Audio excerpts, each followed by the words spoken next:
जय हिंद। देखिए, भारत सरकार की जो पीएलआई स्कीम था वो किस तरह चीनी जो स्मार्टफोन कंपनियां हैं या फिर जो इलेक्ट्रॉनिक कंपनियां उसकी कमर तोड़ दी, इसको समझिए ध्यान से। सरकार ने कुछ दिन पहले अपनी एक स्कीम लाई थी जिसका नाम था पीएलआई स्कीम। इसका फुल फॉर्म होता है production link incentive scheme. Production link incentive का मतलब होता है इन्होंने इस कंपनियों को लाया था, किस सेक्टर में इन्होंने मेनली इस कंपनियों को लाया था, तो वो इलेक्ट्रॉनिक सेक्टर में लेके आए थे। ये मेनली इलेक्ट्रॉनिक सेक्टर में लाने वाली कंपनियों के लिए लाया गया था और कहा गया था कि अगर कोई भी इलेक्ट्रॉनिक कंपनी भारत में आती है और वो प्रोडक्शन करती है तो जितना ज़्यादा उसको प्रोडक्शन दिया जाएगा, सरकार उसको बगल से कुछ पैसे यानी इंसेंटिव्स देगी। अब आप कहेंगे कि सर ये तो सरकार की बेवकूफ़ी है, क्योंकि अगर कंपनियां आ जाती हैं और वो प्रोडक्शन करती हैं तो जितना ज़्यादा प्रोडक्शन करेगी सरकार उतना ज़्यादा देगी यहाँ पे, तो फिर सरकार को फ़ायदा क्यों हुआ? भैया फ़ायदा होता है, सरकार बेवकूफ़ नहीं बैठती है, उसके पास एक से एक आईएएस अधिकारी दिमाग देने वाले बैठे हैं सब। आप देखिए, अगर कंपनी आती है तो कई तरह के टैक्स देंगे, वो पहले जीएसटी देंगे, बाद में इनकम टैक्स दे देंगे, ज़्यादा कमाएंगे तो सेस दे देंगे, वहाँ पे बहुत सारी चीज़ें लगेंगी। उसके अलावे वो कितना रोजगार देंगे, हमसे बिजली को खरीदेंगे, हर चीज़ करेंगे ना, तो बहुत ज़्यादा फायदा। एक तरह से अगर देखिएगा तो 100% उनसे अगर लिया जाएगा तो उसका 20 से 25% ही इंसेंटिव में जाएगा उनको, तो बहुत अच्छा स्कीम है। तो शुरुआत में जब ये गवर्नमेंट की थी तो बहुत ज़्यादा इसका रिजल्ट देखने को नहीं मिला था, लेकिन आज 2 से ढाई महीने बाद इसके बहुत अच्छे रिजल्ट देखने को मिल रहे हैं। आप अगर देखेंगे तो इस सेक्टर में जो अगर खास करके 5G सेक्टर में, तो 5G सेक्टर जो होता है वो काफ़ी कॉम्प्लिकेटेड हो जाए। 3G और 4G की तरह उसके कन्वेंशन टावर नहीं होते हैं सब, वो एकदम नई टेक्नोलॉजी पे आती है 5G टेक्नोलॉजी। और 5G के इंस्ट्रूमेंट्स इतने महंगे होते हैं और वो टेक्नोलॉजी भारत में थी नहीं। याद कीजिए, हम जून के महीने में भी बताए थे कि भारत सरकार को जियो को आगे करना चाहिए। हालांकि सरकार ने कुछ 2 कदम आगे ही बढ़ के पीएलआई स्कीम के तहत और भी कंपनियों को इसमें आगे लेके चले आए लोग। अब इससे सबसे बड़ा फायदा क्या हुआ?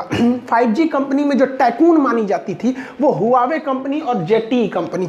हुआवे और जेटी कंपनी से पूरी दुनिया परेशान थी और इनके प्रोडक्ट इतने सस्ते और इतने एडवांस होते थे कि लोग आराम से इन्हें ले लेते थे सर, इनके आगे कोई कंपटीशन ही नहीं था। लेकिन जब से कोरोना आउटब्रेक हुआ उसके बाद चीनियों के प्रति लोगों का एक तो जो फेथ था वो कम हो गया और हुआवी कंपनी पे अमेरिका ने तो पूरी तरह बैन लगा दिया कि ये स्पाइंग कर रहे हैं, डाटा चुरा रहे हैं। और भारत ने जिस तरह से धड़ाधड़ ऐप्स को बंद कर रहा है, चीनी कंपनियों के माथे एकदम ठनक गया वहां पर। देखिए, भारत तो चाहता था कि वो हुआवे और जेटी कंपनी को टक्कर दे, लेकिन भारत के सामने कोई ऑप्शन ही नहीं था। हाँ, नोकिया और इरेक्सन जैसी कंपनियां थी जो यूरोपीय कंपनी थी, वो लोग के भी प्रोडक्शन थे 5G के मामले में, लेकिन वो काफी कॉस्टली थे। लेकिन भारत सरकार के जो पीएलआई स्कीम है इसने बहुत ज्यादा असर दिखाया और भारत की पहली ऐसी कंपनी नोकिया हो जाएगी। देखिए, नोकिया भारत की कंपनी नहीं है, लेकिन नोकिया ने भारत में 5G जो भी इंस्ट्रूमेंट है उसका प्रोडक्शन चालू कर दिया नोकिया की कंपनी ने, और भारत से पहली बार में इसका निर्यात भी होने लगा यहाँ पर इस कंपनी ने। तो ये बहुत बेहतरीन काम किया भारत का ये पीएलआई स्कीम। यहाँ पर नोकिया की जो भी प्रोडक्शन लाइन है वो तेज कर दी गई है। इसके अलावा अगर आप देखेंगे तो इस पीएलआई स्कीम का फायदा उठाने के लिए सबसे आगे अगर निकल रहे हैं तो जियो कंपनी, और इसमें कोई दो राय नहीं है कि जियो कंपनी बहुत ही तेजी से इसमें इन्वेस्ट करने जा रही है। क्योंकि कोई भी चीज में ना सबसे जरूरी क्या होता है, पैसा कितना आप इन्वेस्ट करते हैं। जियो के पास, रिलायंस के पास पैसे की कमी नहीं है, और दुनिया में साइंटिस्ट इंजीनियर ये लोग तो क्या है भैया, पैसे पे मिलते हैं लोग। भैया आप पैसा दीजिए कोई भी आ जाएगा यहाँ पे, तो ये चाइनीज से इंजीनियर खरीद के लेके आओ और ये ह्यूज मात्रा में इन्वेस्ट कर देंगे। क्यों? क्योंकि भैया जियो का एक सिद्धांत है, लास्ट आया लेकिन इतना फास्ट आता है जिसका कोई हद नहीं। 4G टेक्नोलॉजी में सबसे लास्ट में जियो आया था लेकिन सबसे फास्ट आया था, उसी तरह ये 5G में भी आने वाले हैं, लास्ट में आएंगे लेकिन इतना फास्ट आएगा कि धूम मचा के रख देगा। और इसकी टेक्नोलॉजी बहुत ही बेहतरीन होगी और बहुत ही सस्ती भी इसकी टेक्नोलॉजी रहेगी। जियो के अलावे टाटा भी इसमें एंट्री मारने जा रहा है, क्योंकि पीएलआई स्कीम के तरह टाटा को इसमें कुछ खास फायदा नहीं हुआ था, और टाटा टेलीकॉम इंडस्ट्री में एक बार घुसा भी है, उसको कुछ खास उसमें फायदा नहीं हुआ। याद कीजिए, टाटा डोकोमो जो सक्सेस नहीं हुआ था, जो अपने 2G और 3G के मॉडल में सक्सेस नहीं हो पाया था, वो डोकोमो के साथ जो ज्वाइंट वेंचर बनाया था। तो अब टाटा इसमें पूरी तरह से कूदने जा रहा है। अब रिलायंस की जो जियो है, टाटा और ये इरिक्सन, ये 3 कंपनियां अभी और रेस में है। तो आप अगर ओवरऑल में अगर देखेंगे तो भारत में तो नोकिया ने अपना चालू कर ही दिया है, तो भारत से अब 4 कंपनियां क्या करने जा रही हैं भैया, 5G का प्रोडक्शन करने जा रही हैं। तो एक स्कीम, पीएलआई स्कीम ने चाइना के लिए होश उड़ा दिया है। एक और पूरी दुनिया जो है वो चाइनीज सामानों को इसलिए लेती है कि सस्ती है। अब भैया जियो से भी सस्ता क्या, पूरी दुनिया में सबसे सस्ता डाटा जियो ने ही दिया था। तो अब पूरी दुनिया को विश्वास है कि भाई भारत से भी सस्ता मिलेगा और भरोसेमंद भी मिलेगा। तो ये स्कीम बहुत बेहतरीन काम की और चाइना के लिए सरदर्द बन गया। देखिए, इसी स्कीम का फायदा उठाते हुए कंपनियां सोच रही हैं कि स्मार्टफोन चार्जर का एक बहुत बड़ा मार्केट है जिस पे सबका ध्यान नहीं जाता है। ये $5 बिलियन का मार्केट है, $5 बिलियन। इतना बड़ा मार्केट है और भारत थोड़ा सा अगर इसमें पुश करता है तो पूरी दुनिया का 50% मार्केट कैप्चर कर लेगा भारत, क्योंकि यहाँ पर अब स्मार्टफोन चार्जर बनने की अब एकदम होड़ लग गई है। वियतनाम भी है इसमें, ताइवान भी है, जापान, चाइना भी है, लेकिन अब भारत इसमें जा रहा है। भारत की टारगेट है कि पूरी दुनिया के जो स्मार्टफोन चार्जर का मार्केट है उसका 50% एक्वायर कर लिया जाए, और ये बहुत ईजिली हो सकता है क्योंकि जब से भारत की PLI स्कीम चालू हो गई है अब कंपनियों को डबल फायदा, ज़्यादा प्रोडक्शन करो प्रॉफिट ज़्यादा होगा, तुम ज़्यादा करोगे तो गवर्नमेंट भी तुम्हें अलग से इंसेंटिव भी देगी, तो इससे रोजगार भी आएगा, GDP भी आएगा, और हमारे कंपटीटर के लिए एक तो जो चाइना को कहा जाता था इलेक्ट्रॉनिक हब है, वो धीरे धीरे उससे ये तमगा छीना जाएगा। चाइना को सबसे बड़ा झटका जो दिया वो सैमसंग कंपनी ने दिया। सैमसंग ने तो चाइना से पूरा तरह बोरिया बिस्तरी समेट के भारत में एंट्री मार दिया, और अभी हाल ही में भारत में सैमसंग ने सबसे बड़ा जो इन्वेस्टमेंट किया, लगभग 5,000 करोड़ का इन्वेस्टमेंट कर दिया, और वो स्मार्टफोन के डिस्प्ले के लिए कर दिया। लेकिन आप जान के तजुब करिएगा, ये डिस्प्ले केवल सैमसंग के लिए नहीं बनेंगे, इसी डिस्प्ले को आईफोन को भी बेचा जाएगा, इसको ही अन्य कंपनियां भी बेची जाएंगी, सब उनको भी। तो अब आप ये कह सकते हैं कि आने वाले 2 से 3 साल में जैसे ये सैमसंग का ये जो 5,000 करोड़ का डिस्प्ले मैन्युफैक्चरिंग प्लांट है ये यूपी के नोएडा में और जैसे सेटअप हो जाएगा, तो आप जितने भी स्मार्टफोन देखेंगे उसके जितने पार्ट्स होंगे और डिस्प्ले होंगे वो ज़्यादातर पार्ट्स अब कहाँ मिलने लगेंगे, अब इंडिया के ही बनेंगे। रीजन समझिए, टाटा ने अपना लिथियम आयन बैटरी का कारखाना डाल दिया। अब किसी भी मोबाइल में अगर आप कोई भी मोबाइल देखते हैं तो कोई भी अगर मोबाइल है तो इसका जो डिस्प्ले वाला एरिया है तो डिस्प्ले सैमसंग का हो जाएगा, मोबाइल वाला जो पार्ट्स वगैरह हो जाएंगे, जो उसके बैटरी वो टाटा की लिथियम आयन की बैटरी होगी, चार्जर भी इसी का होगा। यानी अब आने वाले 2 से 3 साल में आपका जो स्मार्टफोन रहेगा वो 60 से 70% मेड इन इंडिया हो जाएगा। इससे फायदा क्या होगा कि अब विदेशी कंपनियां भी भारत को ऑर्डर देंगी कि भैया हमको भी क्या चाहिए, भाई इसका डिस्प्ले चाहिए, और डिस्प्ले भी भारत से ही जाएगा, और रोजगार भी इससे भारत को बढ़ने वाला है। ये टेंडर जो है ये बेसिकली यूपी के नोएडा में इसको शिफ्ट किया जाएगा।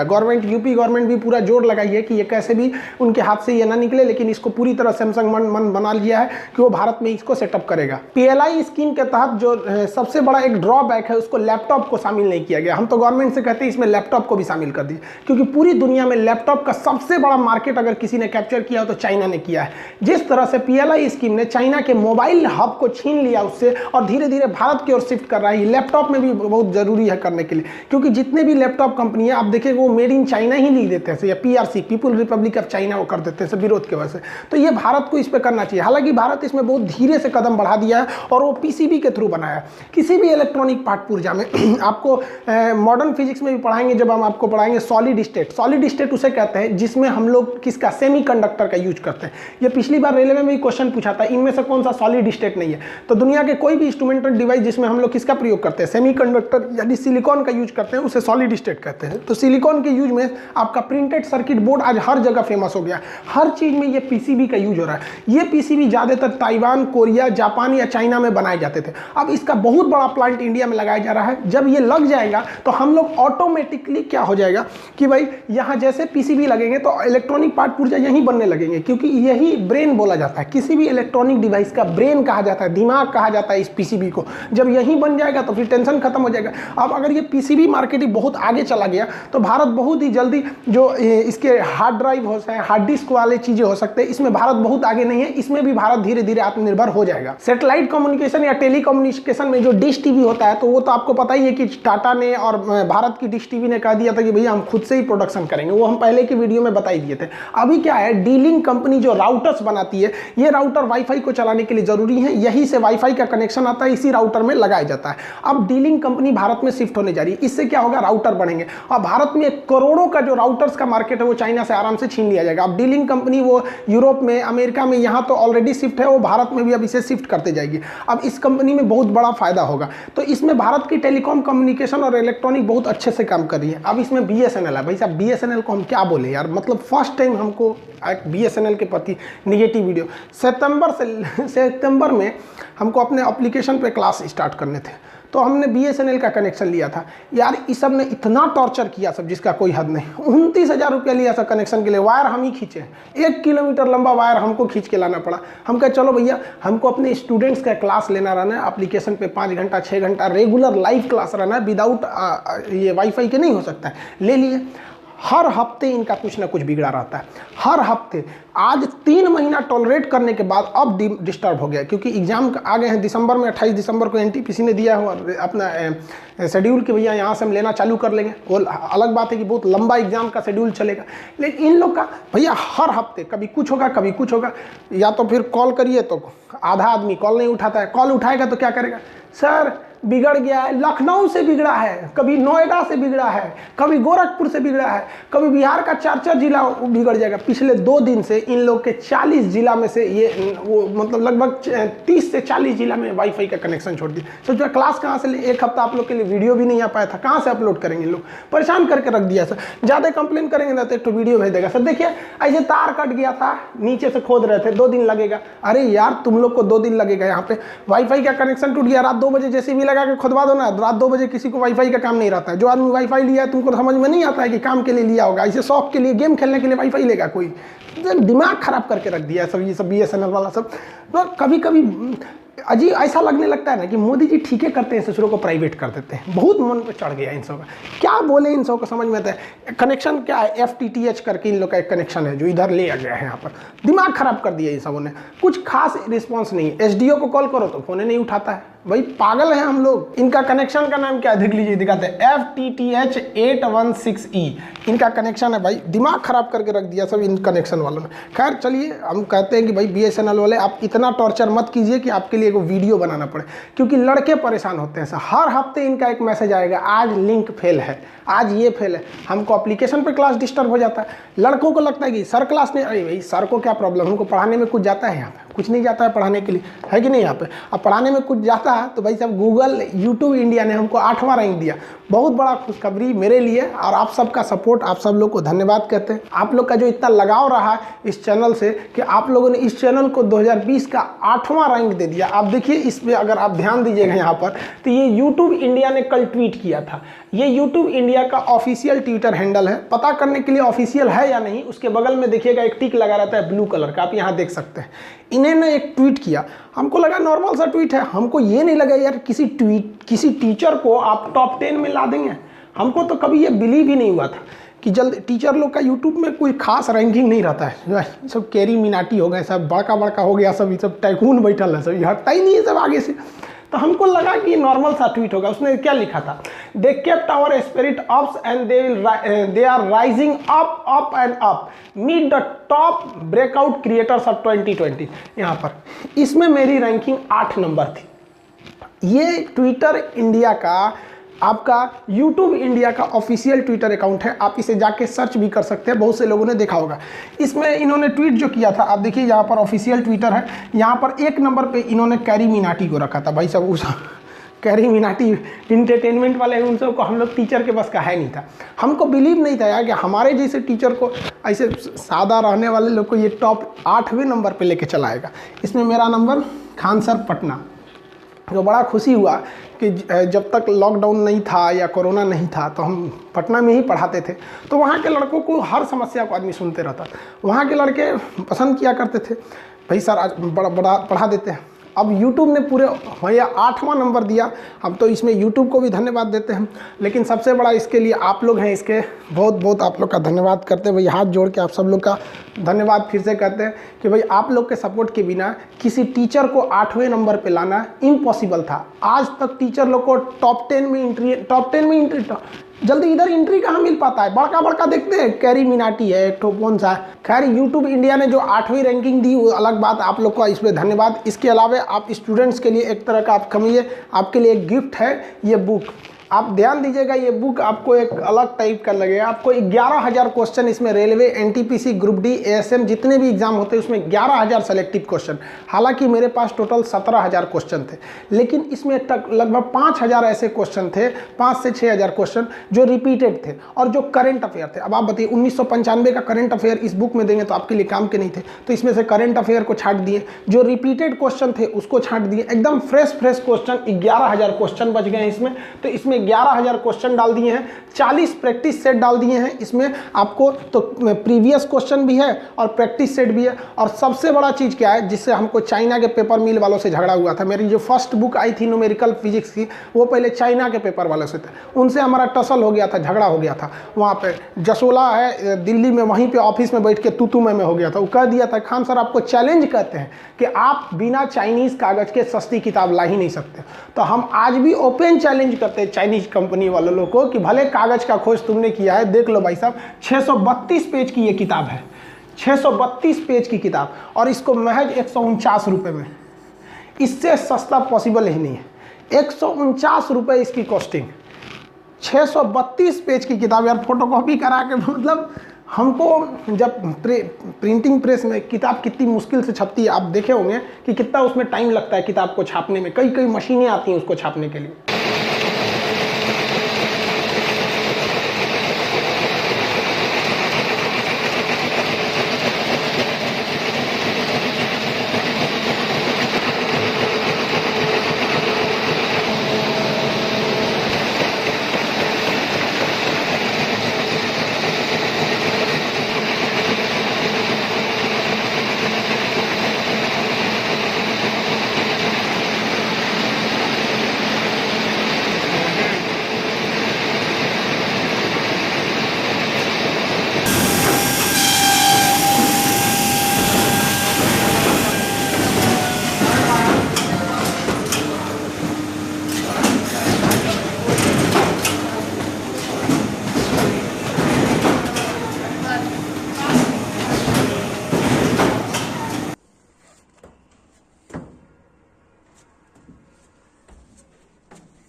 टाइटल क्या है?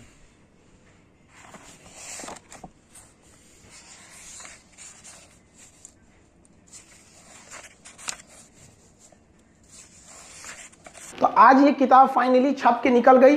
मध्य प्रदेश, गुजरात, राजस्थान, बिहार, झारखंड, बंगाल और यूपी, हरियाणा, इतने राज्यों के लिए आज ही रात में इसकी लॉट निकल चुकी है।